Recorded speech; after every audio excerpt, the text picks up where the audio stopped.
일본은 자연재해의 저주를 받은 나라인 것 같아요. 계속 자연재해가 터지는 거 보면 너무 무섭습니다. 이번에 발생 중인 태풍 10호는 잘못하면 2011년 쓰나미 같은 파괴력을 보여줄 수 있다고 하는데요.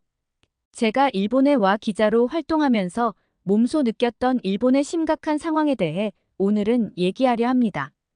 이제부터 어떤 일이 있었는지 자세히 설명드리겠습니다.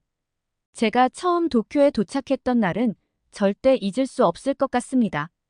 저는 안나라고 하고 프랑스인이고 기후 기자라는 꿈의 직업을 막 얻은 참이었습니다. 나리타 공항에 비행기가 착륙할 때 설렘에 심장이 빠르게 뛰었습니다. 비행기에서 내리자마자 습하고 뜨거운 공기가 확 느껴졌고 바쁜 공항의 소음이 귀를 때렸습니다. 사람들은 빠르게 지나가면서 제가 알아들을 수 없는 일본어를 쏟아내고 있었습니다.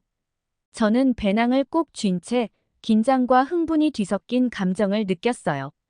이게 바로 제 큰 모험의 시작이었습니다. 세관을 통과하면서 모든 것이 얼마나 효율적인지 감탄할 수밖에 없었습니다. 줄이 금방금방 움직이더니 어느새 도착홀에 나와 있었습니다. 크게 심호흡을 하고 주변을 둘러봤습니다. 이곳이 이제 제 새로운 집이었습니다. 도시로 가는 기차 안에서 영화 속 장면 같은 기분이 들었습니다. 논과 작은 마을들을 스치듯 지나가더니 갑자기 거대한 고층 빌딩들에 둘러싸였습니다. 도쿄가 제 앞에 펼쳐졌고 그 무한한 콘크리트와 유리 건물들이 하늘을 찌를 듯이 솟아 있었습니다. 상상했던 것보다 훨씬 더 인상적이었습니다. 드디어 도시 중심에 있는 새 아파트에 도착했을 때 몸은 피곤했지만 흥분 때문에 도저히 잠을 잘 수가 없었습니다. 짐을 내려놓자마자 바로 창문으로 달려갔습니다. 그 풍경이 정말 숨이 멎을 정도였습니다. 아래로는 사람들이 가득했고 멀리 네온 사인이 반짝거렸으며 기차의 희미한 소음이 들려왔습니다. 며칠 동안 저는 새로운 동네 곳곳을 탐험했습니다. 좁은 골목에 숨겨진 작은 라멘 가게들을 발견했는데 그 맛있는 냄새가 저절로 침을 삼키게 만들었습니다. 고요한 절을 돌아다니며 그 고대의 아름다움이 주변의 현대적인 도시와 얼마나 극명하게 대조되는지 느꼈습니다. 그리고 어디를 가든지 모든 것이 얼마나 깨끗하고 정돈되어 있는지 감탄했습니다. 하지만 저를 놀라게 한 건 단순히 풍경이나 소리만이 아니었습니다.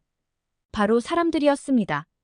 언어의 장벽이 있었음에도 만나는 사람들마다 너무나 친절하고 인내심이 넘쳤습니다. 처음 몇 주 동안 길을 잃는 일이 자주 있었지만 그럴 때마다 도움을 주려는 사람이 항상 있었고 심지어 저를 목적지까지 직접 데려다주는 경우도 많았습니다. 새로운 삶에 적응하면서 저는 일에 몰두했습니다. 기자로서 인정받고 싶었고 일본은 그에 딱 맞는 곳처럼 보였습니다. 이 나라는 기술과 혁신의 선두주자였고 특히 자연재해를 대처하는 데 있어 독보적이었습니다. 저는 일본이 어떻게 끊임없는 지진, 쓰나미, 태풍의 위협 속에서도 이렇게 번성하는 사회를 이룰 수 있었는지에 매료되었습니다. 하지만 일본의 회복력에 감탄하면서도 불안감을 떨칠 수가 없었습니다. 그 모든 아름다움과 질서가 불안정한 토대 위에 세워졌다는 사실이 마음속에서 희미한 속삭임처럼 계속 떠올랐습니다. 말 그대로 말이에요. 처음 지진을 느꼈던 순간을 아직도 기억합니다. 그건 단지 작은 진동이었고 접시가 흔들릴 정도로도 부족했지만 등골이 서늘해졌습니다. 제 일본인 동료들은 거의 알아채지 못했지만 저에겐 언제나 지표 아래 숨어있는 자연의 힘을 상기시키는 강력한 신호였습니다. 이러한 긴장감에도 불구하고 저는 도쿄에 푹 빠졌습니다. 이 도시는 고유의 리듬을 가지고 있었고 고대 전통과 최첨단 현대성이 완벽하게 조화를 이루고 있었습니다. 봄이 되면 벚꽃이 피어나 공원을 핑크빛 바다로 만드는 모습도 너무 좋았고 생기 넘치는 어시장도 도심을 벗어난 대나무 숲의 조용한 순간들도 사랑했습니다. 시간이 지나면서 저는 이 복잡하고 활기찬 도시의 진정으로 동화되고 있다는 느낌이 들었습니다. 친구도 사귀고 일본어 실력도 조금씩 나아지고 문화의 미묘한 차이들도 이해하게 되었습니다. 뭔가 큰 일이 일어날 것 같은 기분이 들었고, 제가 바로 이곳, 필요한 곳에 있다는 확신이 들었습니다. 하지만 그때는 몰랐습니다. 불과 몇 주 뒤, 저는 일본 역사상 최악의 자연재해 중 하나를 목격하게 될 거라는 걸요. 하지만 지금은 그저 행복하고 설렘과 희망으로 가득 차 있었어요. 도쿄는 저를 따뜻하게 맞아주었고, 저는 앞으로 다가올 모든 도전을 기꺼이 받아들일 준비가 되어 있었습니다. 2011년 3월 11일 금요일은 절대 잊지 못할 거예요. 그날은 모든 것이 바뀐 날이었습니다. 그때 저는 도쿄에 있는 작은 아파트에서 노트북을 두드리며 앉아 있었습니다. 창문으로 햇살이 비쳐 들어오고 있었고, 밖에서는 평소처럼 차 경적 소리, 사람들이 대화하는 소리, 가끔씩 지나가는 기차 소리 같은 도시의 일상적인 소음이 들려왔습니다. 그냥 또 다른 평범한 날이라고 생각했습니다. 저는 일본에 온 지 몇 주밖에 되지 않았고, 아직 이 번잡한 도시의 생활에 적응하는 중이었습니다. 그동안 느낀 것 중 하나는 가끔씩 일어나는 작은 지진이었는데요. 건물이 조금 흔들리긴 해도 무섭지는 않았어요. 어느 정도는 익숙해져 있었습니다. 하지만 오후 2시 46분쯤 모든 것이 달라졌습니다. 처음에는 또 다른 작은 진동처럼 느껴집니다. 책상이 조금 흔들리길래 아, 또 시작이구나 라고 생각했습니다. 그런데 흔들림이 점점 강해집니다. 그리고 멈추질 않았습니다. 갑자기 책상에 매달리게 됐습니다. 주변의 모든 것이 심하게 흔들리고 있었거든요. 책장에 있던 책들이 떨어졌고 액자들이 바닥으로 추락했어요. 의자는 저 멀리 굴러가 버렸고 주방에서는 무언가 깨지는 소리가 들렸습니다. 밖에서는 자동차 경보음이 울려대고 사람들이 외치는 소리가 들렸습니다. 건물 전체가 좌우로 요동쳤습니다. 마치 거친 바다 위 배에 탄 것처럼 느껴졌습니다. 하지만 저는 아파트 10층에 있었습니다. 심장이 미친 듯이 뛰었습니다. 이건 평소에 느꼈던 작은 진동이 아니었어요. 정말 큰 지진이었습니다. 진동이 끝없이 계속되는 것처럼 느껴졌습니다. 사실은 몇 분밖에 안 됐겠지만 지진 한가운데 있을 때는 시간이 느리게 가는 것 같습니다. 매 초가 1시간처럼 느껴지더라고요. 침착하려고 노력했지만 쉽지 않았습니다. 머릿속이 복잡했습니다. 건물이 무너질까? 밖으로 나가야 하나? 불이라도 나면 어떻게 하지? 지진 대처법을 배웠지만 그 순간에는 뭐가 뭔지 기억하기가 어려웠습니다. 마침내 영원처럼 느껴졌던 시간이 지나고 진동이 조금씩 약해지기 시작했습니다. 완전히 멈춘 건 아니었지만 격렬한 흔들림은 사라졌습니다. 진동이 멈췄을 때 저는 놀라고 겁먹긴 했지만 무사했습니다. 아파트는 난장판이었지만 다행히 몸에 상처는 없었어요. 심호흡을 하면서 진정하려고 했습니다. 그러다 복도에서 이웃들이 서로 안부를 묻는 소리를 들었습니다. 저도 밖으로 나가서 이웃들과 합류했습니다. 모두 충격을 받은 상태로 방금 무슨 일이 일어났는지 이해하려 애쓰고 있었습니다. 그때 생각났습니다. 저는 기자였습니다. 무슨 일이 일어나고 있는지 알아봐야 했습니다. 떨리는 손으로 TV를 켰습니다. 그리고 화면에 비친 장면을 보고 가슴이 철렁 내려앉았습니다. 지진은 도쿄뿐만 아니라 일본 북부 도호쿠 해안 근처를 강타한 것이었습니다. 그리고 그 지진은 일본 역사상 가장 큰 지진 중 하나로 기록될 만큼 엄청난 규모였습니다. 하지만 그게 끝이 아니었습니다. 지진이 거대한 해일, 즉 쓰나미를 일으켰고 그 쓰나미가 일본 해안으로 향하고 있었습니다. 저는 충격에 빠져 라이브 화면을 지켜봤습니다. 쓰나미가 해안을 덮치고 있었습니다. 제가 본 적 없는 광경이었습니다. 파도는 엄청나게 거대했고 집보다도 더 높았습니다. 그 파도는 육지로 밀려 들어오면서 모든 것을 파괴했습니다. 자동차, 집, 심지어는 건물까지 장난감처럼 휩쓸려 갔습니다. 도저히 믿을 수가 없었습니다. 악몽 같았지만 너무도 현실적인 광경이었습니다. 그 순간 이게 제 기자 생활에서 가장 큰 이야기가 될 것임을 직감했습니다.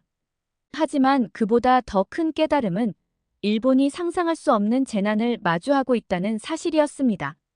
기자로서 제 임무는 이 이야기를 전 세계에 알리는 것이었지만 인간으로서 가슴이 무너지는 것 같았습니다. 눈앞에서 수많은 사람들의 삶이 파괴되는 걸 지켜보고 있었으니까요. 저는 서둘러 전화기를 잡고 전화를 걸기 시작했습니다. 피해 지역으로 최대한 빨리 가야만 합니다. 제가 직접 그곳에서 무슨 일이 일어나고 있는지 봐야 했습니다. 그 후 몇 시간은 전화와 이메일, 그리고 정신없는 준비 작업으로 빠르게 지나갔습니다. 지진 때문에 교통이 마비되어 도호쿠로 가는 게 쉽지 않았지만 저는 결심했습니다. 짐을 싸고 출발할 준비를 하면서 제 인생이 완전히 바뀌었음을 실감할 수 있었습니다. 땅이 문자 그대로 제 발밑에서 움직였고 이제는 그 전과 같을 수 없다는 걸 알았습니다. 하지만 그때는 몰랐니다. 지진과 쓰나미는 시작에 불과했습니다. 훨씬 더 큰 재앙이 후쿠시마 원자력 발전소에서 일어나고 있었거든요. 그날 저녁 인생 최대의 임무를 향해 아파트를 나서면서 두렵기도 하고 흥분되기도 하고 동시에 엄청난 압박감도 느껴졌습니다. 도호쿠에 도착하면 어떤 광경이 펼쳐질지 알 수 없었지만 제가 가야만 한다는 것은 확실했습니다.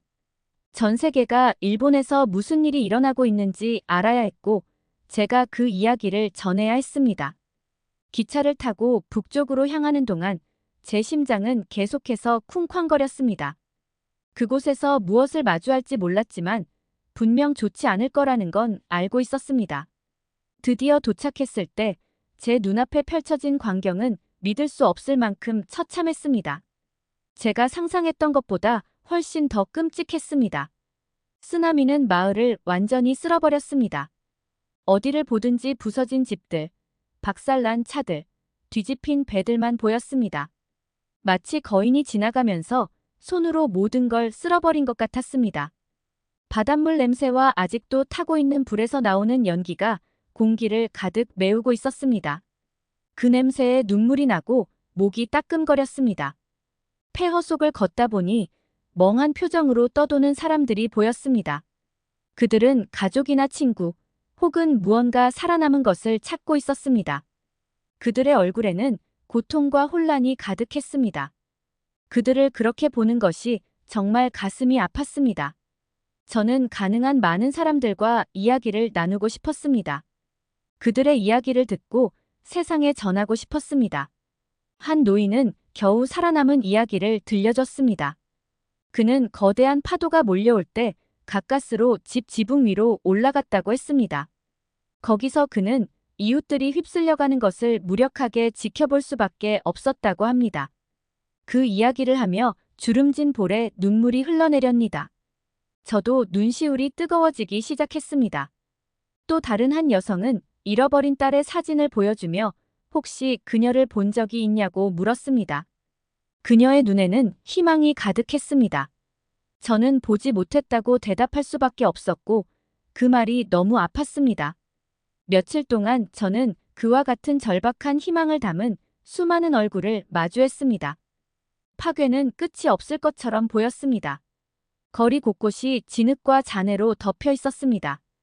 자동차들은 마치 장난감처럼 서로 겹쳐져 있었고 항구에 있어야 할 배들은 이제 한때 바쁜 거리 한가운데에 놓여 있었습니다. 불과 며칠 전만 해도 사람들이 평범한 일상을 보내던 마을이 이렇게 변해버렸다는 게 믿기지 않았습니다. 하지만 이 혼돈과 슬픔 속에서도 놀라운 용기와 친절함을 목격할 수 있었습니다. 사람들은 할 수 있는 모든 방법으로 서로를 돕고 있었습니다.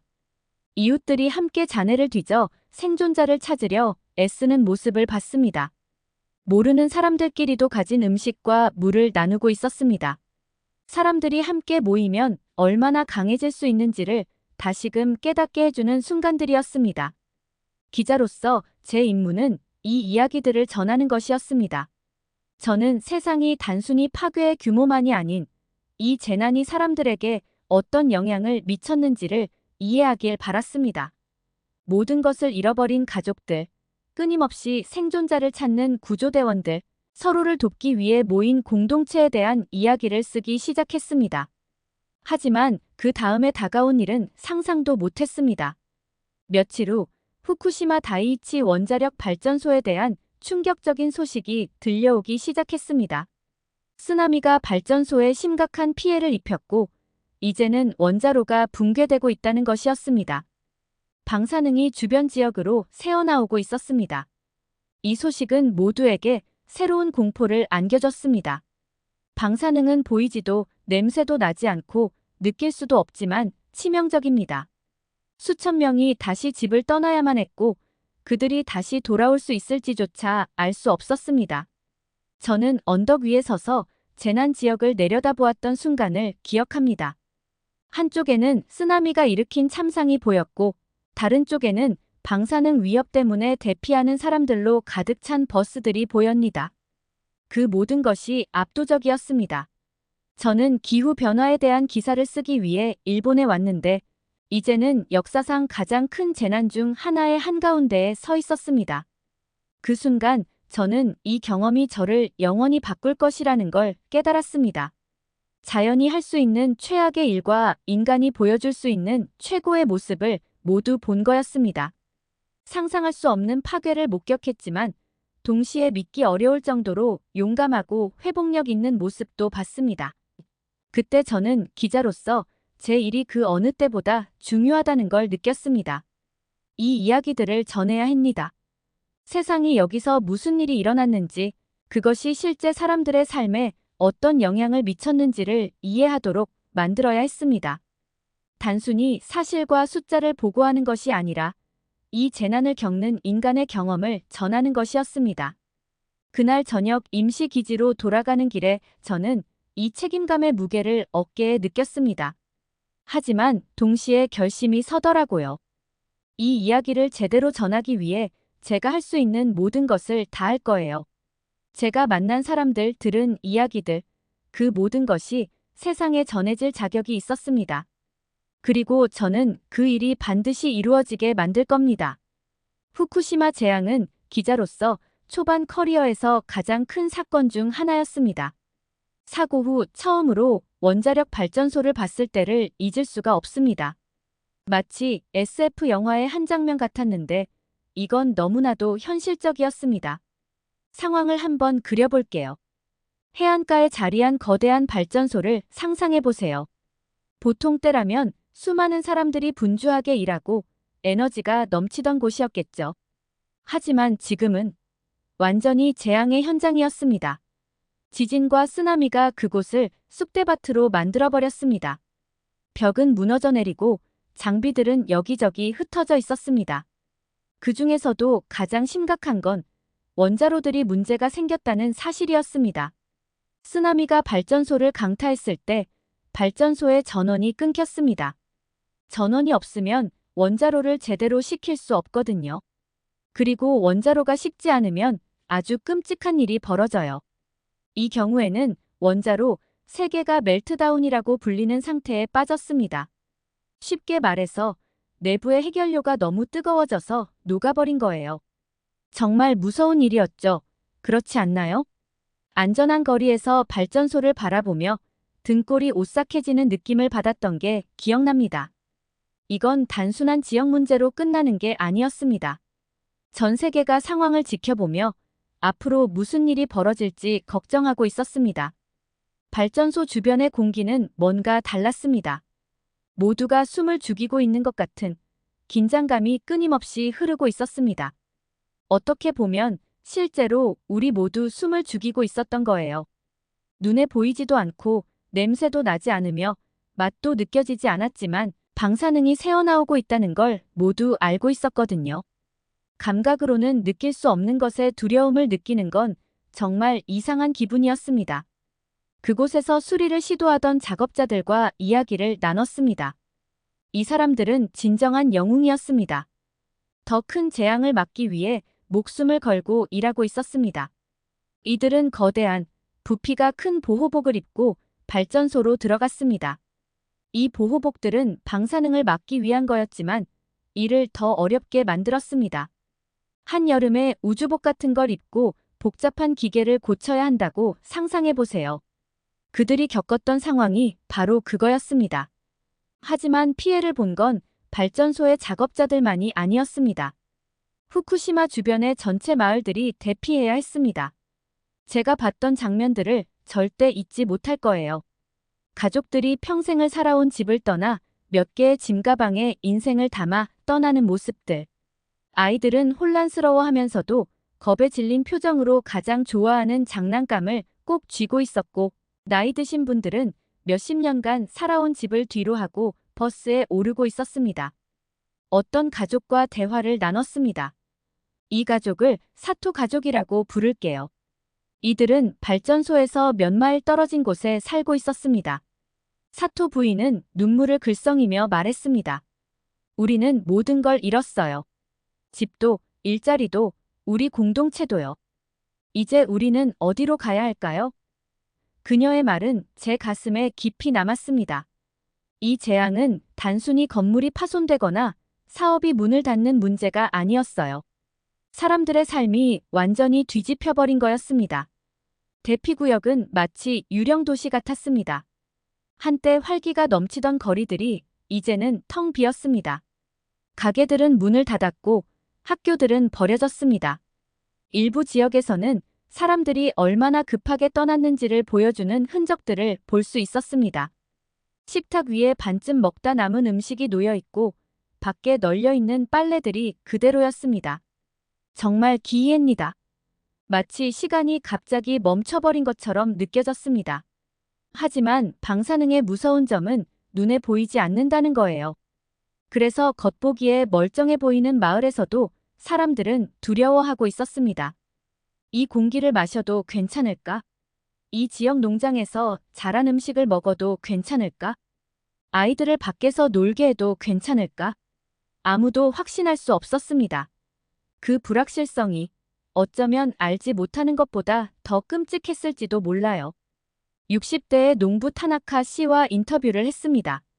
그는 평생 동안 같은 땅에서 농사를 지어왔니다.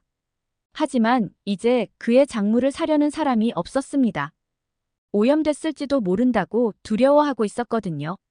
그는 울먹이는 목소리로 말했습니다. 이 땅은 제가 아는 전부예요. 농사를 지을 수 없다면 저는 도대체 무엇을 해야 할까요? 정부는 사람들의 두려움을 진정시키기 위해 노력했지만 그게 쉽지 않았습니다. 신뢰라는 것은 매우 약한 거잖아요. 많은 사람들이 정부가 모든 진실을 말하고 있지 않다고 느꼈습니다. 도쿄에서 사람들은 더 많은 정보와 더 나은 보호를 요구하며 시위를 벌이기도 했습니다. 기자로서 저는 이 모든 것들을 이해하고 전달하려고 애썼습니다. 하지만 솔직히 말하면 때로는 너무 벅찼습니다. 정보는 넘쳐났고 이야기해야 할 것들이 너무 많았습니다. 그리고 상황은 날마다 변했습니다.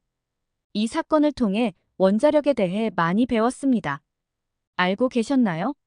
원자력 발전소는 여러 겹의 안전 시스템으로 설계되어 있습니다. 백업 계획에 또 백업 계획이 있는 셈이죠. 하지만 후쿠시마는 자연이 때로는 그 어떤 철저한 계획도 압도할 수 있다는 걸 보여줬습니다. 이 재앙은 에너지를 어떻게 생산할 것인가에 대해 저에게 깊은 고민을 안겨줬습니다. 원자력은 온실가스를 배출하지 않아서 기후변화와 싸우는 데는 도움이 되죠. 하지만 이런 사고가 나면 정말 그 위험을 감수할 가치가 있는지 의문이 들 수밖에 없습니다. 이 이야기를 전하면서 가장 힘들었던 부분 중 하나는 어린아이들이 겪는 영향을 보는 것이었습니다. 저는 방사선 노출량을 측정하는 도시미터를 차고 다녀야 했던 한 학교를 방문했습니다. 어린아이들이 매일 그것을 걱정해야 한다고 상상해보세요. 가슴이 찢어지는 것 같았습니다. 하지만 공포와 슬픔 속에서도 놀라운 강인함을 볼 수 있었습니다. 공동체는 서로를 돕기 위해 뭉쳤고 일본 전역에서 자원봉사자들이 와서 도움을 주었습니다. 사람들은 대피한 낯선 사람들에게도 기꺼이 자신의 집을 열어주었습니다. 가장 어두운 시기에도 언제나 희망은 있다는 걸 상기시켜줬습니다. 몇 주가 몇 달로 이어지면서 발전소의 즉각적인 위기는 어느 정도 통제되었습니다.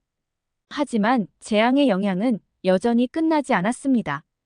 후쿠시마를 완전히 정화하는 데는 수십 년이 걸리고 수조 원의 비용이 들 거예요. 그리고 많은 사람들의 삶은 절대 예전으로 돌아가지 못할 거예요. 돌아보면 이 경험이 저를 얼마나 많이 변화시켰는지 깨닫습니다. 자연의 힘, 기술의 위험성, 그리고 인간의 끈기에 대해 많은 것을 배웠습니다. 하지만 무엇보다도 기자로서 제 역할은 단순히 사실을 보도하는 것이 아니라는 걸 깨달았습니다.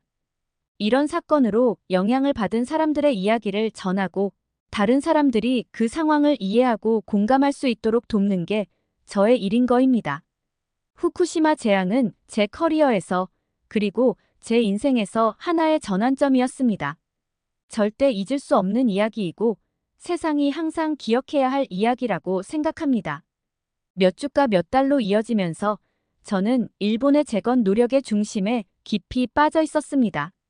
매일 새로운 도전과 가슴 아픈 이야기가 이어졌습니다. 저는 정말 바빴습니다. 정말 정신없이 바빴니다. 그런데 바쁜 일상 속 가끔씩 조용한 순간이 찾아오면 어딘가 찝찝한 기분이 들기 시작했습니다. 이상하게도 한국에 대한 뉴스를 들을 때마다 짜증이 나는 거예요. 정말 믿기 힘들겠지만 재앙 속에서 사방이 아수라장인 상황에서 제가 잘 알지도 못하는 나라에서 오는 소식에 짜증을 내고 있는 거예요. 이게 말이 되나요? 처음에는 그냥 넘기려고 했습니다. 그저 보고 스트레스를 받는 거라고 생각했습니다. 하지만 그 기분은 계속 되풀이됐습니다. 마치 떨쳐낼 수 없는 불쾌한 감정처럼요. 어느 날 밤 작은 도쿄의 아파트에 앉아 노트북으로 뉴스를 보고 있었습니다. 그러다 한국의 기술 발전에 관한 기사를 봤습니다. 별 생각 없이 눈을 돌렸습니다. 그리고 그때 알았니다. 나한테 편견이 있다는 걸요. 저, 안나, 공정하고 객관적인 보도를 자랑으로 여겨온 저에게 한국에 대한 편견이 있었다는 사실에 너무 부끄러웠습니다. 진실을 보도해야 하는 제가 한 나라에 대해 이런 불공정한 생각을 가지고 있다니요. 그날 밤 잠이 오지 않았습니다. 계속 뒤척였습니다. 이런 감정이 어디에서 비롯된 건지, 항상 이렇게 느꼈는지, 아니면 일본에 오면서 생긴 감정인지 계속 생각했습니다. 결국 한국에 대해 아는 게 거의 없다는 사실을 깨달았습니다. 여기저기서 들은 몇 마디밖에 없었습니다. 다음 날 아침 결심했습니다. 좋은 기자가 되려면 이 편견을 정면으로 마주해야 한다고요. 더 이상 회피하지 않겠다고, 이 감정을 부정하지 않겠다고 결심했습니다. 저는 한국에 대해 배우기로 했습니다. 정말 제대로 배우기로요. 작은 것부터 시작했어요. 한국 역사에 관한 책을 한 권 샀습니다. 한국이 수천 년에 걸친 역사를 가지고 있다는 사실 알고 계셨나요? 저는 전혀 몰랐습니다. 고대 왕국들, 예술가와 학자들이 세계에 영향을 미친 이야기들을 읽으면서 너무 흥미로웠습니다. 계속 책장을 넘기게 만들었습니다. 하지만 거기서 그치지 않았습니다. 현대 한국에 대해서도 알고 싶었습니다. 특히 재난에 어떻게 대처하는지 궁금했습니다. 그게 제 취재 분야니까요. 그래서 회의에서 만난 한국 기자들에게 연락을 했습니다. 그들은 제 연락에 놀랐지만 기꺼이 도와줬습니다. 그들이 말해준 내용은 정말 놀라웠습니다. 한국은 재난을 관리하는 데 있어서 굉장히 인상적인 시스템을 발전시켜 왔더군요. 지진이 발생하기도 전에 탐지할 수 있는 놀라운 조기 경보 시스템을 갖추고 있었습니다. 그리고 그들의 도시는 다양한 자연재해를 견딜 수 있게 설계되어 있었습니다.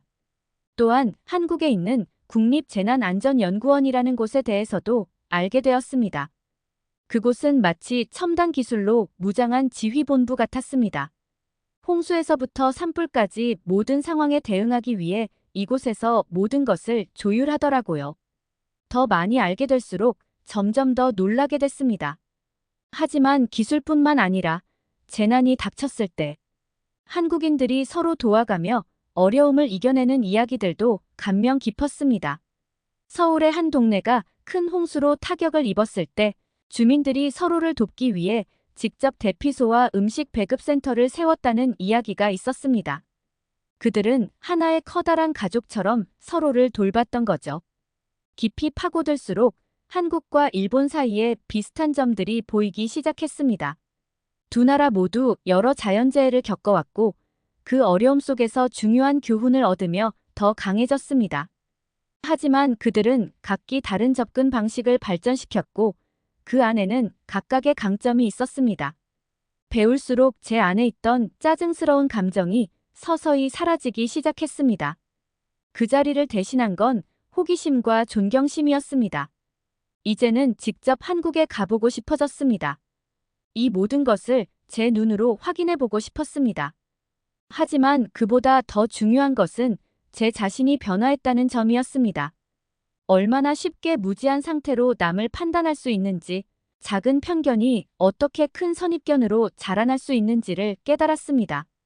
그 감정에 휘둘릴 뻔했다는 사실이 너무나 두려웠습니다. 일본에서 만난 사람들, 그들의 상실과 회복력에 대한 이야기를 떠올렸습니다. 그리고 생각합니다. 내가 편견 때문에 얼마나 많은 중요한 이야기를 놓치고 있었을까? 얼마나 많은 중요한 시각들을 간과했을까? 이건 저에게 큰 깨달음이었습니다. 기자로서뿐만 아니라 한 사람으로서도요. 저는 그날 이후로 제 생각을 끊임없이 의심하고 다양한 관점을 찾으며 판단하기 전에 이해하려고 노력하기로 했습니다. 아파트에 앉아 한국에 대한 노트와 책들에 둘러싸여 있으면서 여러 감정이 교차했습니다. 이전에 가졌던 감정들이 부끄럽기도 했지만 동시에 설레기도 했습니다. 마치 새로운 이해의 문이 열리는 듯한 느낌이었습니다. 그때 알았니다. 저의 기자로서의 여정은 단순히 사실을 보도하는 것 이상의 것이었습니다. 그것은 매일 성장하고 배우고 스스로를 도전하는 과정이었습니다. 이상하게도 그 짜증스러운 감정이 저를 소중한 교훈으로 이끌었다는 점에서 감사함을 느꼈습니다. 앞으로 제 경력에서 영원히 간직할 교훈이었으니까요. 저는 한국에 대한 제 고정관념에 도전해보기로 했습니다. 그걸 가장 잘할 수 있는 방법은 직접 한국을 가보는 거라고 생각해서 서울로 가는 비행기를 예약했습니다. 인천국제공항에 비행기가 착륙할 때쯤 저는 흥분과 긴장이 섞인 감정을 느꼈습니다. 제가 부당하게 판단했던 이 나라에서 과연 무엇을 발견하게 될까요? 공항에서 나오는 순간 저는 모든 것이 얼마나 현대적인지에 놀랐습니다. 깔끔한 기차들이 승객들을 도심으로 데려가고 반짝이는 고층 빌딩들이 수평선에 늘어서 있었습니다. 제가 예상했던 것과는 전혀 달랐습니다. 서울로 가는 길 내내 저는 창밖을 계속 바라봤습니다. 도시는 에너지가 넘치고 있었습니다. 넓은 인도를 따라 사람들이 바쁘게 움직이고 화려한 간판들이 상점과 식당을 광고하고 있었습니다. 한강은 도시 중심을 가로지르고 있었고 강변에는 아름다운 공원들이 줄지어 있었습니다. 도쿄가 약간 떠오르긴 했지만 서울만의 독특한 매력이 있었습니다. 첫 번째 일정은 도시 계획과 재난 대비 전문가인 김 박사님과의 만남이었습니다. 박사님은 도시 전경이 보이는 멋진 사무실에서 저를 따뜻하게 맞아주셨습니다. 서울에 오신 걸 환영합니다. 박사님이 미소 지으며 말했습니다. 우리 도시가 어떠신가요? 저는 솔직하게 감탄했고 조금 놀랐다고 인정했습니다. 제가 기대했던 것보다 훨씬 현대적이에요 라고 말했습니다. 김 박사님은 고개를 끄덕였습니다. 처음 오시는 분들이 많이 그런 반응을 보이세요. 하지만 이게 다 수십 년간의 노력과 혁신의 결과입니다. 그 후 박사님은 한국의 재난 대비 방식을 설명해 주셨고 저는 그 말 하나하나에 집중하게 되었습니다. 한국은 과거 재난에서 어려운 교훈을 얻었고 그 경험을 바탕으로 대비 문화를 만들어냈습니다. 몇 가지 예를 보실래요? 박사님이 물으셨고 당연히 저는 네라고 했습니다. 우리는 사무실을 나서서 도심으로 향했어요. 첫 번째로 방문한 곳은 새로 지어진 아파트였습니다. 겉보기에는 그저 또 다른 현대식 고층 건물처럼 보였죠. 하지만 안으로 들어가자 박사님은 지진을 견디도록 설계된 특별한 기능들을 설명해 주셨습니다. 기초에는 첨단 충격 흡수 장치가 들어가 있어요 라고 설명하셨습니다. 그리고 벽은 압력을 받아도 무너지지 않도록 유연하게 설계된 특수 재료로 보강되어 있죠. 저는 매끄러운 벽을 손으로 만지며 그 뒤에 숨겨진 기술에 감탄했습니다. 다음으로 방문한 곳은 처음엔 평범해 보이는 공원이었습니다. 하지만 박사님은 그곳이 자연적인 홍수 방벽으로 설계되어 인근 지역으로 물이 흘러들어가지 않도록 조경이 세심하게 계획되었다고 설명해 주셨습니다. 이 공원은 단순한 휴식 공간이 아닙니다. 라고 박사님이 말했습니다. 우리 홍수 통제 시스템의 중요한 부분이죠. 우리가 걸어가면서 저는 곳곳에 비상대처 지침이 붙어 있는 것을 봤습니다. 그 지침은 한국어를 읽을 수 없는 저도 쉽게 이해할 수 있을 만큼 명확했습니다. 우리는 모두가 비상 상황에서 무엇을 해야 할지 알아야 한다고 믿습니다. 라고 박사님이 설명하셨어요. 그래서 이런 정보가 항상 잘 보이도록 해두죠. 마지막으로 방문한 곳은 재난대응센터였습니다. 그 안에서는 스크린들이 실시간으로 도시 전역에서 수집된 데이터를 보여주고 있었습니다. 날씨 패턴, 교통 흐름, 심지어 소셜미디어 동향까지 모두 감시되고 있었습니다. 여기가 우리 조기 경보 시스템의 핵심입니다. 박사님이 자랑스럽게 말씀하셨습니다. 여기서 우리는 잠재적인 문제를 감지하고 신속히 대응할 수 있죠. 저는 직원들이 침착하게 일을 진행하는 모습을 보며 감탄했습니다. 도시를 안전하게 지키고 있는 그들의 모습은 정말 인상적이었습니다. 하루가 끝날 무렵 박사님과 저는 강이 내려다 보이는 작은 카페에 앉았습니다. 해가 지면서 도시 전체가 따뜻한 빛으로 물들었습니다. 이제 어떻게 생각하세요? 박사님이 물었습니다. 저는 커피를 한 모금 마시며 신중하게 대답을 생각했습니다. 제가 한국에 대해 잘못 생각한 게 많았던 것 같아요. 라고 인정합니다. 이번 방문은 제 시야를 정말 넓혀줬어요. 박사님은 미소 지으셨습니다. 그래서 직접 보는 게 중요한 겁니다. 우리는 서로에게서 배울 수 있어요. 그분의 말이 계속 제 머릿속에 맴돌았습니다. 다음 날 일본으로 돌아가는 비행기에서 저는 한국에서 보고 배운 모든 것에 대해 계속 생각하게 되었습니다. 저는 일본을 따라잡기 위해 애쓰는 나라를 기대했지만 대신 혁신적이고 미래지향적이며 국민을 보호하려는 의지가 강한 나라를 발견하게 되었습니다. 하지만 그보다 더 큰 교훈은 제 자신에 대한 것이었습니다. 제 편견이 진실을 보지 못하게 할 뻔했거든요. 그것은 겸손한 깨달음이었지만 저 같은 기자에게는 중요한 교훈이었습니다. 도쿄로 돌아와 저는 한국에서의 경험에 대해 쓰기 시작했습니다. 단순히 재난 대비에 대해 배운 것만이 아니라 열린 마음을 유지하는 것의 중요성에 대한 더 큰 교훈을 나누고 싶었습니다. 컴퓨터 앞에 앉아 타자를 치면서 저는 스스로 다짐했습니다. 앞으로는 제 고정관념을 넘어서 세상을 바라보기 위해 항상 노력하겠다고요. 세상을 향해 눈을 열면 놀라운 것들을 발견할 수 있음을 알게 되었으니까요.